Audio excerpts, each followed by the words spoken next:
And so then we kind of thought, well, what is it that adults want out of their library beyond, you know, movies and DVDs and books and all that thing?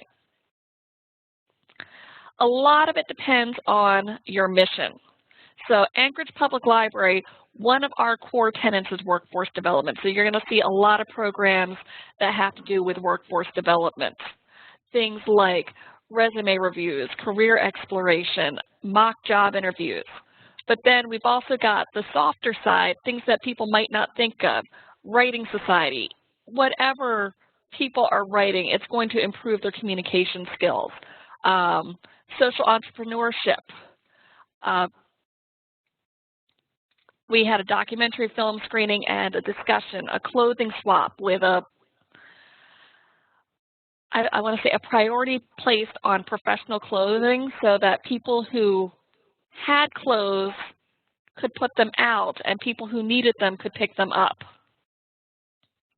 And honestly, with the clothing swap, we've done it 3 times now, I think. It's always successful. It brings in people who might not come into the library otherwise and kind of introduces them to the library. But we always end up with more stuff than we actually need. I mean, there's always a ton of stuff left over and that's given to whatever the charity of the moment is. So you don't even have to police, you know, how much people are taking. It's just a really good program. And that one I can't take credit for. Darla or Vista started that one. And then we kind of take a look and see what do people priorities.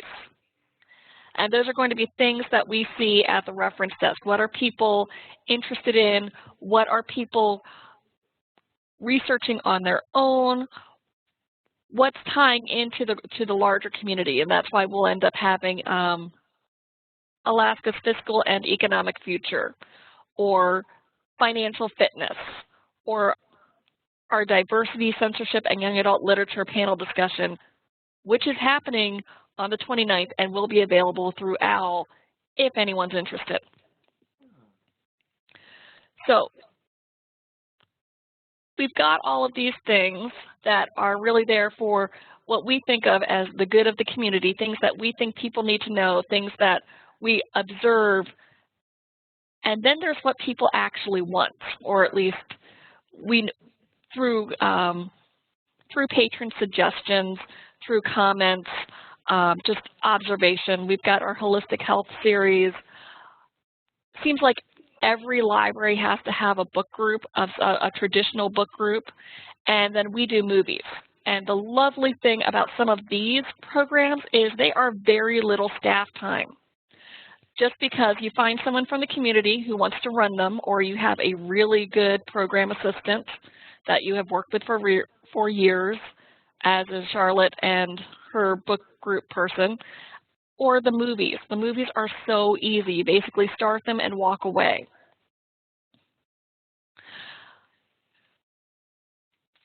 And then it's nice to know that not all programs need to be in the library. We also try to go outside of the library. Most recently with Banned Books Week, we had a quiz in a bar. We have a monthly book group. This is not a traditional book group. Basically, it's I read what I want, and we just kind of travel around to different restaurants in Anchorage. The Band Slam was done in conjunction with UAA and was actually done at UAA.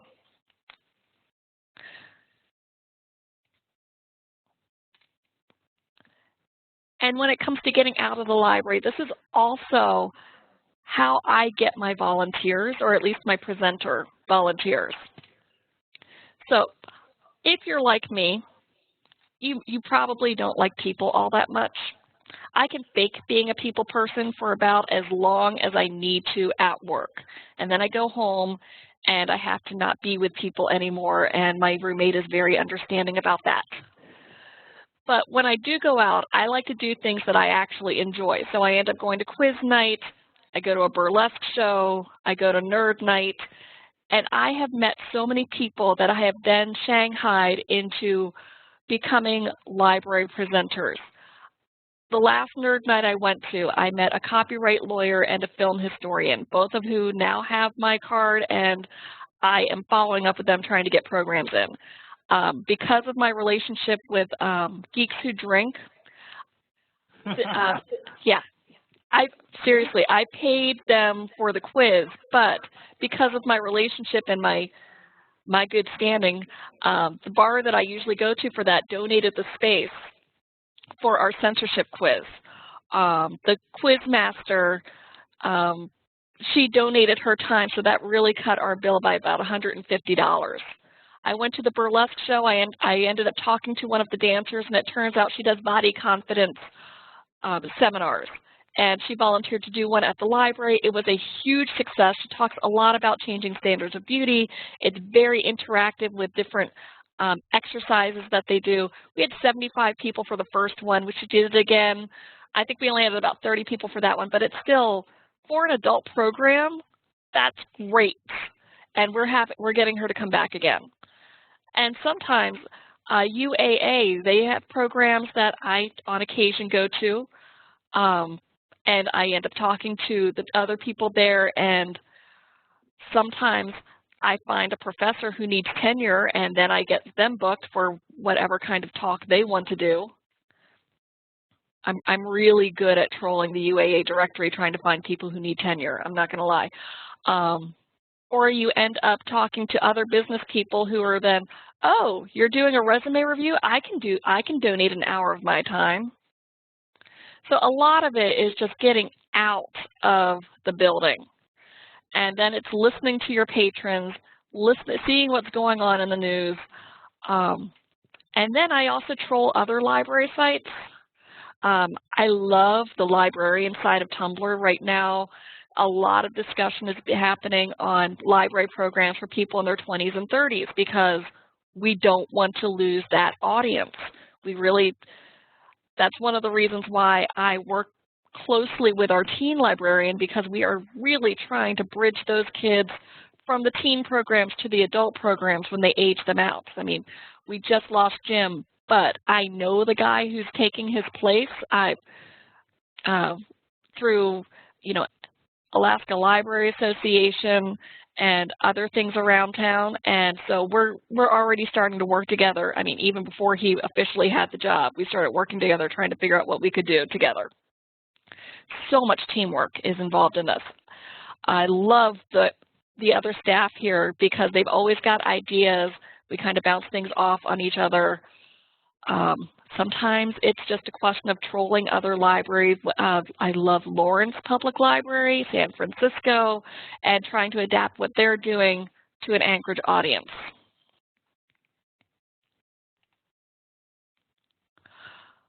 Marketing is just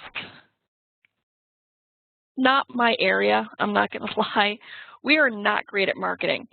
One of the things about adult library programs, you are not going to have the kind of participation and engagement that you have with a children's program.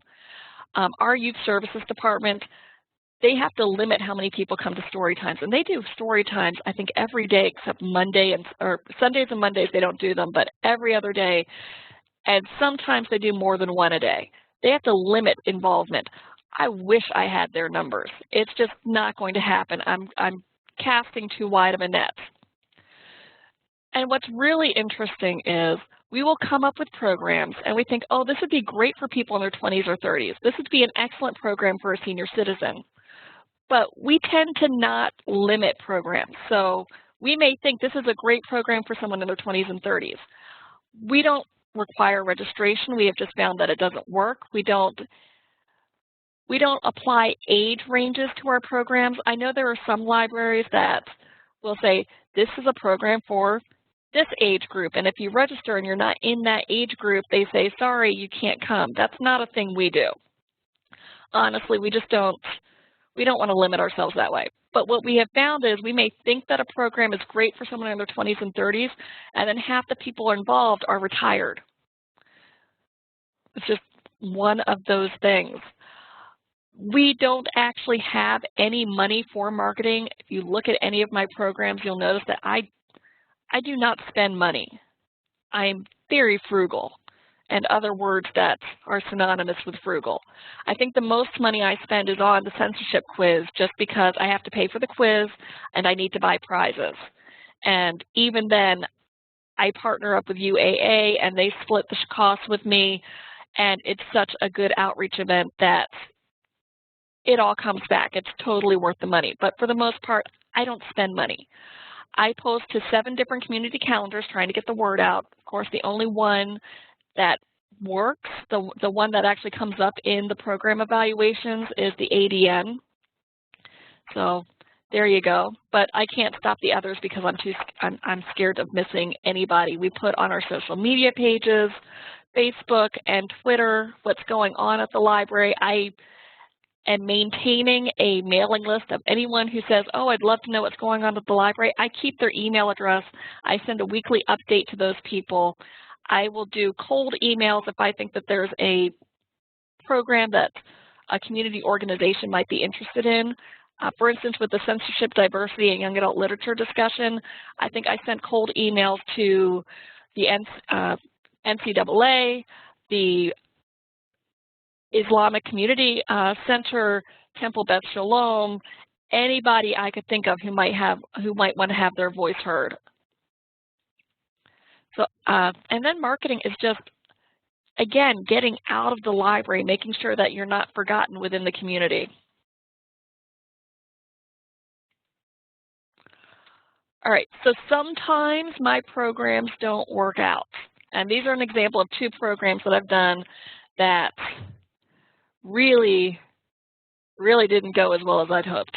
So Unplugged Book Club was a great idea. We had seen all the articles that said deep reading is better for you. It improves comprehension. It relieves your stress. So we thought, great, we're going to have an unplugged book club. Just an hour of silent reading once a month, no cell phones, no Wi-Fi, and nobody came. I take that back. One person came. My friend Rachel came. She's very supportive of me and my job. But she was it, and we did it. We tried it for a good 3-4 months, and we just realized it wasn't worth it. Nobody was coming. What we're doing now is we're reworking Unplugged Book Club to be stress-free, screen-free time.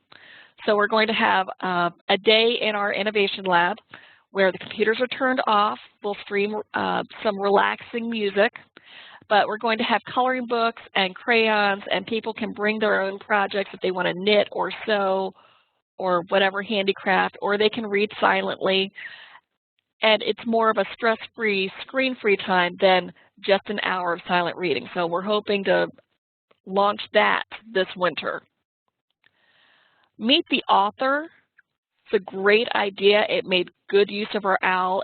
If any of you can make use of this program, go for it, because as it turns out, it's not, if you get the right author, they will teleconference in, they will talk about their books and their writing and what's going on and how it all relates, and I could not get anybody to come. Just any OWL program, I've had real issues getting anyone to come and look at a screen. It's not so bad when I've got the presenter here and I'm broadcasting out to other libraries, but when I'm just broadcasting a program, it's just, I've had real problems. If anyone has any ideas how to get over that hump, I'll take it. But for right now, I'm not scouting out any new authors for Meet the Author. If somebody, unless I can get a really big name. And I've tried New York Times bestsellers. I've taken suggestions from the community. What I really loved about this author is, I mean, I had the book club reading her book. We had worked with them. It was somewhat topical because it was in the Middle East. She has just a new book out this summer so she's cross-generational. She's written mysteries and juvenile literature. I had 2 people show up, and I spend so much more time setting these things up than I get a return on. So I'm putting this one on the shelf. I do not have the time to spend on that particular program. And it is a balancing act, as you really have to balance your staff time versus what you're getting out of it. If it's a program that has a lot of engagement, if you can see value in the community, I mean, we have other programs like our monthly Job Search 101.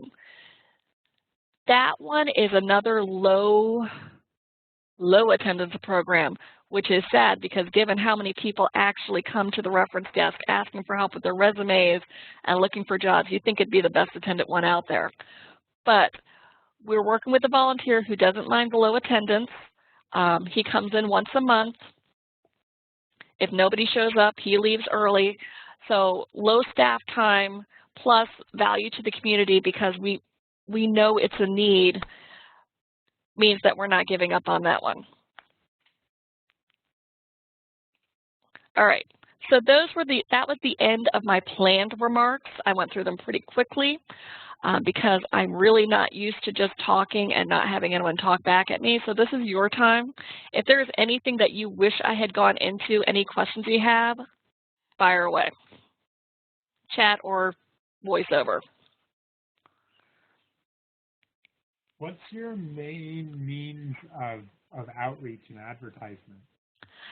The main means of advertising are going to be my community calendars. But the big one, the one that everyone knows, everyone sees, is the Alaska Dispatch News. And that's really sad for me because they have a terrible calendar that is awful to work with. I have a really toxic relationship with them, is what I say. But it's the one I absolutely have to post to. I also post in our Muni Bulletin. I'm not sure, and I know I get a few people through that because I get emails asking, oh, I'm not allowed to advertise the names of the movies I show outside of the library. So when I put them, I can track emails, and I know I get some emails from the Muni Bulletin asking what the movies are.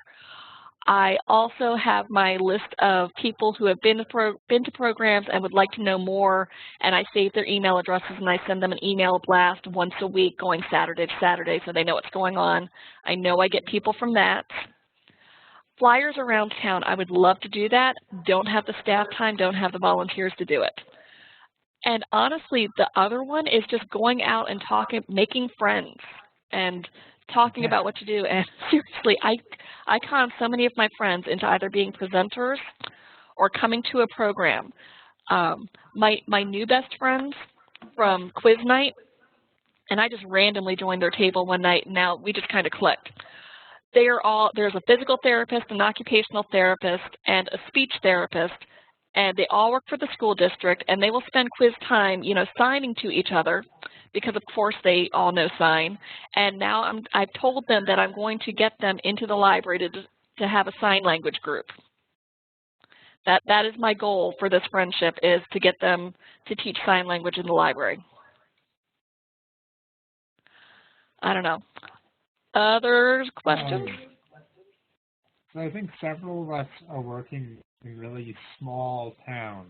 Yeah. Do you have any advice more geared to working in very small towns and rural areas? Don't get anybody mad at you. Yeah. Before I lived here, I lived in Pierre, South Dakota, which is not a very small town. We're still in the top 10 for South Dakota population-wise, even though it's 14,000 people. And Alaska is very similar to that. So yeah, you still have to go to things. I mean, probably even more. The nice thing is you know everybody for the most part. You know what they're into.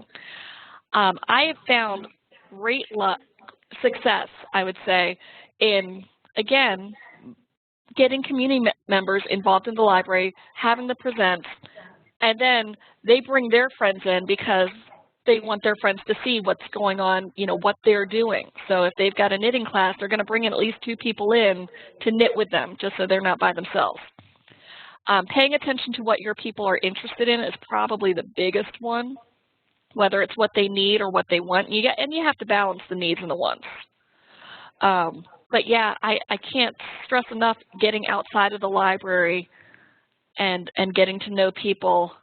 And just a lot of people have this idea, even, in any community that the library is books and maybe movies, but and probably some computer time, but they don't understand it's also a teaching. And we've been working hard in kind of reimagining ourselves as a community center, which I think is something all libraries are doing at this point. And it's just a matter of getting the word out, and the best way to do that is to not be in the library, to go out and make connections with people. And then if you're in a small town, you really can't get anybody mad at you. I have a question that's sort of following in that vein of being in rural communities. So when there's a really small amount of people, we're talking like 100 to 400 people, you know, you're talking about some sort of age group programming. So have you found anything that is good at bridging like a whole bunch of different age groups? Because if we're in a really small place, there's not going to be that many people in each group. Yeah, and honestly, we can't age group ours because we aren't able to say no to people. We don't have the audience where we can say, oh, I'm sorry, you're 60, you can't be in this. I've had 8-year-olds come to my tech classes, which is great because they also need to know how to search on the internet, even though I kind of plan it for the seniors. Yeah, it's I think the best cross-programming we've had is I Read What I Want book club, just because everybody, like, you know, if you go to the library, you probably have some idea that you like to read things. And if they're like me, they didn't read half the things they were supposed to in high school because they hate being told what to read. Or you were in the middle, you started with a book club, but you don't like any of their selections. I Read What I Want is great because it's multi-level. Everyone just reads what they want, whether it's a YA book or nonfiction. It's a 5-minute book talk. There's usually going to be somebody who says, oh, you like that book? You might like this one too. Or someone's going to say, you like that? It was a piece of crap. And that conversation at ours actually happened over a piece of Russian literature. And I was on the piece of crap side, I'm not going to lie. But yeah, just things with discussion. What I've found, and I've been doing some research on this, communication is getting so text-based that spontaneous conversation skills are dying. So anything where you can, if you can get people to meet and talk to each other is going to be a good thing. One of the things that I wanted to do here, and I think would be great for cross-generational programming, was a cookbook book club. And there were some things similar in Peer. And it was actually not the library who did this, it was the bookstore. And they partnered with Dishes, I think, one of those make your meal here and freeze it and you have 12 meals in your freezer kind of businesses. But what they did was they picked a cookbook and everybody would make a recipe from the cookbook, and then they would get together and share the food and talk about what worked and what didn't and how they felt. And they might spend 3 months on the same cookbook, or they might, you know, switch it out sooner. But including food in anything is going to get people to you. And it's just, like I said, there's a lot of people who love to cook or would like to learn to cook or just want to expand on the skills they've already got. And it's also a nice gateway to talk about any food issues that might be in your community, or if you want to focus on a particular cuisine. I kind of wanted to do it here more focusing on a cuisine than an actual book, because there is no way I can get 10 copies of the same cookbook. But we could, you know, say, hey, this month we're going to focus on heart-healthy foods, and everyone can bring their own and talk about how easy it was to get the ingredients, how, you know, how much more they had to spend than normal, family reactions, anything. But I couldn't find anyone willing to partner with me on it. I would come if you had that cookbook one, because it sounds like fun. I know it does, doesn't it? It does. It sounds like a great thing. I wanted to share one of the most successful programs that we ever did in Kenai was a fly tying workshop. We had a young gentleman who was kind of between work, and he agreed to come and teach people how to tie flies. And we gave him a certificate to go to the local restaurants. We had several restaurants kind of donate a meal to him. And it was packed. We actually had him do it several Saturdays in a row. So I think the best advice is to just be, don't be afraid to try new and different things. Oh, no. The most successful ongoing program we've had is really folk dancing. I had no idea that 20 people would come every week for Israeli folk dancing. I thought it would be, you know, a couple of people, and no, that was the most popular thing, and I never saw it coming. Anything that gets people connected and moving, and a lot of it is just what your community is interested in. And once you get the stuff that they're interested in, then you can kind of feed them what you think they need as well.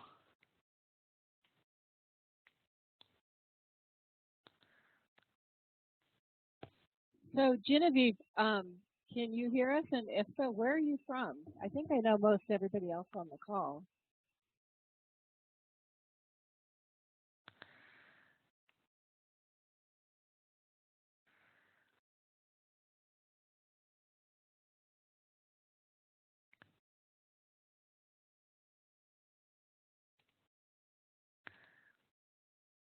You could type it in the chat if you'd like. There's a chat button. If you go up to the top and click on chat, then their little chat box will show up. I don't know. It's really just what knitting, any kind of needlework or crafty type things, especially if you can get someone, if you get someone in the community to teach it. Those are usually go pretty well. If you have anyone who's really into storytelling and wants to share those skills, that'd be great. The other thing we were thinking of doing, because not everybody is into reading, we have a pretty good collection of CDs, and we thought it'd be great to have a music club in the same vein as a book club where everybody listens to the same CD and then comes together to talk about it. But we don't have anyone on staff who knows enough about music to really cover that one at this time.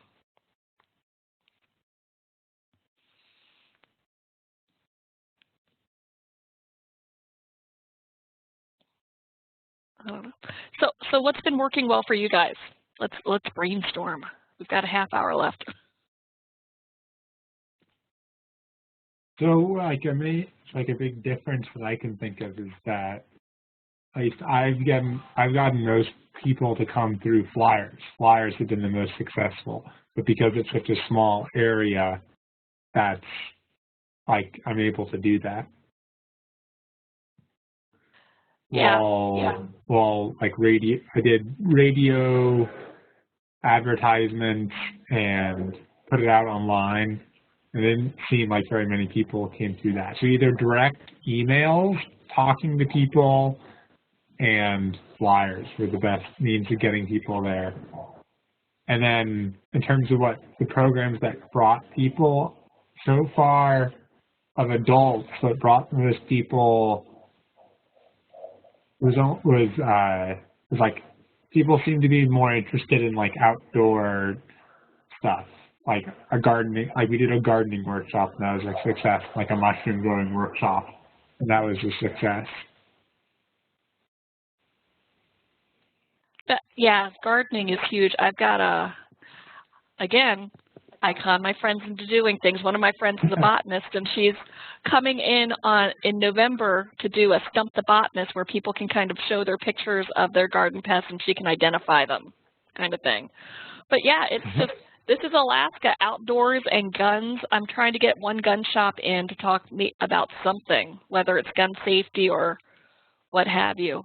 I've had tattoo artists in, but it's just flyers and word of mouth. Those, if you can, word of mouth especially, people, you know, you get the right person to talk you up, and people will come.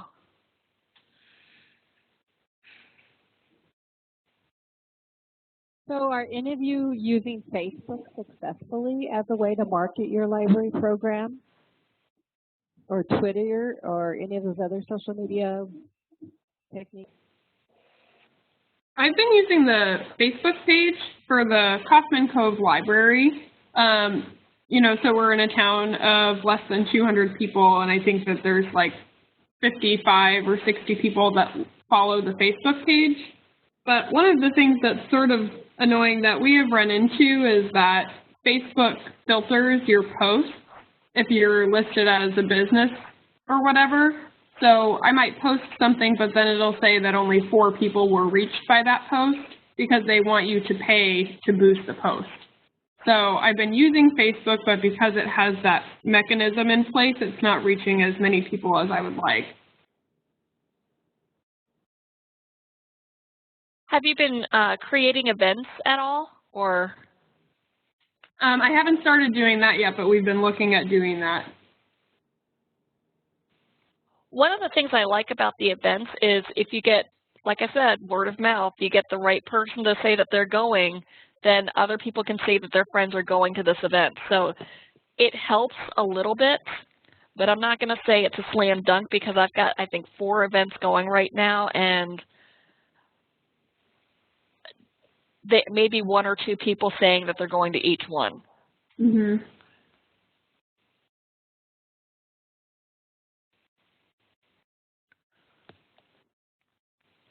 Yeah, like I said, we post things, but it's the ADN, the print newspaper, that really gets people in. That and, oh, my friend said this was fun, so now I'm going to do this. Yeah, totally. Like, I've posted Facebook things for all events, and I haven't heard from one person that they came because of the Facebook post. Even though I can see on Facebook that it gets viewed, and people will like the posts, but I can't see who views them. The people who like the post generally never come. Well, I'm glad that's not just me. Yeah.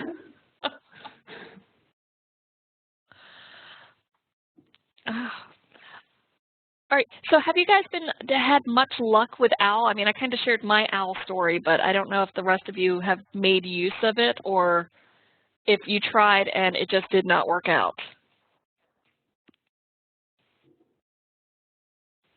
I have loved OWL. OWL has been a friend. But I think that we're also in these small rural communities where there's not as much options for having somebody come in that's in a really specific area physically into the library.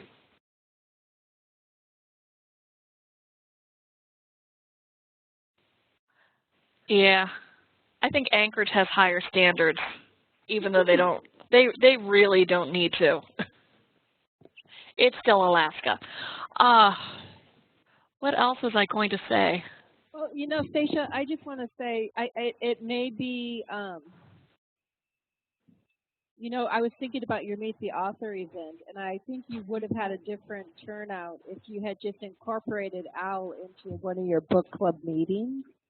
So instead of making it a separate event, it was just like she was in attendance of the meeting, and people had opportunity to talk to her. And go ahead. Yeah, that's probably a good thing. Yes, that probably would have worked out a lot better. And so how Jesse has been successful is he has been working, sorry, Jesse, if I'm stealing your thunder here, but he's been working with a school, and they've been bringing students in, and they've been having people talk about apprenticeship opportunities that are available statewide. And so, again, it's kind of like a private, like a one-on-one. It's not so much an event as just, I don't know, it's kind of a different way. And I think Amy Marshall was so successful is because she just kept doing OWL. And, you know, sometimes I'd be on a program and there might not be anybody at the Craig Library.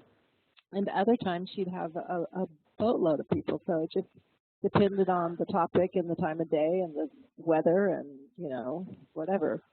So I think you should just keep on trying it. But maybe instead of making it a big event, make them smaller. See, and this is where you remind me what I was going to say. Yeah, sometimes things don't work out, and sometimes you just have to rework the program, change your day, change your time. Sometimes you have to wait for the program to build. I think I Read What I Want started out with 3 people that showed up, and it took us about a year to get into double digits regularly. So, and sometimes you need a pep talk from other people and say, this is what you're doing wrong, try it this way instead. You know, Freya Anderson in Juneau is going to model a Read What You Want in Juneau. So just so you know. Okay. You're starting a statewide trend. It's such a great book club. It's perfect for me because I hate being told what to read. And I would never read a book club selection.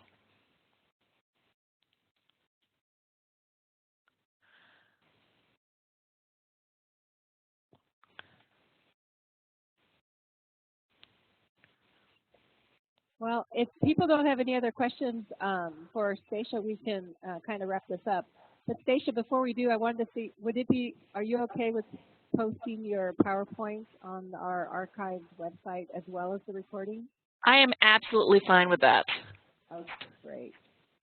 Well, thank you very much. And I want to thank you very much for participating as our guest presenter. And, you know, I love the fact that you're fearless and you're out there trying new and innovative things to bring adults to libraries. It's really important work. And I learned a lot from this. No problem. Thanks for the new ideas, because now I need to find someone to teach fly tying. Yeah, that's a great idea. It's amazing. Yeah, thank you very much, Stacia. You're welcome. Thank you.